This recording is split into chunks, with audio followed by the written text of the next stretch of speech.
You know, in the Jewish community, it turns over somewhere between 18 and 19 times before it leaves their community. In the Asian community, it turns about 8 to 10 times. You know how long it takes for a dollar to leave our community? About 6 hours, 6 to 9 hours.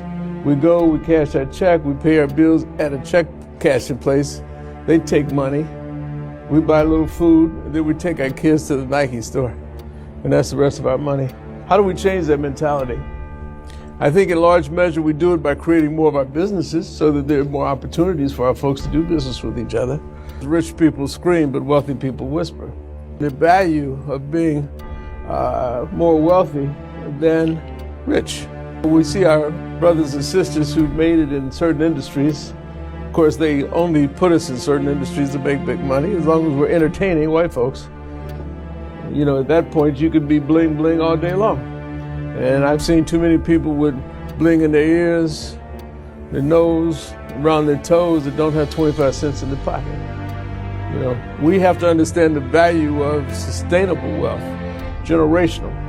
When we're born, we start at zero. When they're born, they're at about 60% already. I was driving around just the other day and somebody said, man, look, all these folks in cars, all this traffic, and look at all these buildings. Who owns that? And how did they get it? After we gave them over 400 years of free labor, they made enough money to build Wall Street, to build the industrial complex, and it all came off of free slave labor out of the South. Now, unfortunately, our mentality continues to allow us to be nothing much more than a slave. And you might have a big corporate job, but guess what? You're only a paycheck away from poverty. But you know, I mention Africa a lot because the origin of the human comes from Africa. At least that's the oldest known Homo sapien. Our DNA mutated, it changed, it did a lot of things, but it's still a core base of DNA.